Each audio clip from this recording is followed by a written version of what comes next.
अगर आपको ये कहानी पसंद आई हो तो लाइक और सब्सक्राइब जरूर करें, ताकि हम और भी डरावनी और रोमांचक कहानियां लाते रहें, ताकि आपकी ओर हमारी दोस्ती बनी रहे और प्यार। और हाँ, हमारे 20 सब्सक्राइबर हो गए हैं आपके प्रयास से। उसके लिए धन्यवाद। रात का समय था, आसमान पर बादल छाए हुए थे। एक पुराना ट्रक सुनसान सड़क पर धीरे धीरे बढ़ रहा था।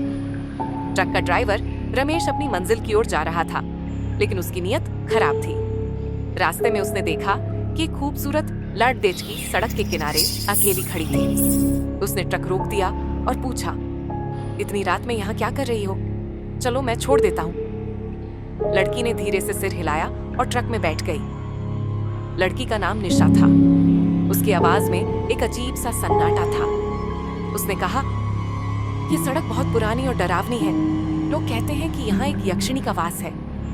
रमेश ने हंसते हुए कहा, अरे ये सब बेवकूफी की बातें हैं। कुछ देर बाद रमेश ने ट्रक एक सुनसान जगह पर रोक दिया।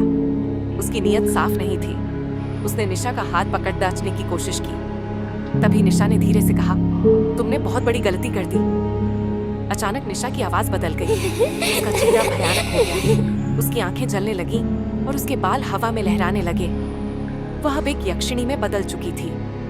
रमेश डर से चीखने लगा, मुझे छोड़ दो, मुझसे गलती हो गई। लेकिन यक्षिणी ने उसकी बात नहीं सुनी। उसने कहा, तुम जैसे पापी पुरुषों को इस धरती पर रहने का कोई हक नहीं। यक्षिणी ने अपनी शक्ति से रमेश को खत्म कर दिया।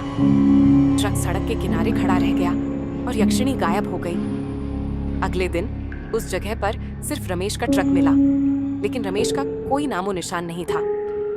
कहते हैं कि उस सड़क पर अब भी यक्षिणी का साया है, और जो कोई भी औरतों के साथ बुरा करने की सोचता है, वह यक्षिणी के शाप का शिकार बन जाता है। सावधान रहो, रात के अंधेरे में यक्षिणी हर जगह हो सकती है।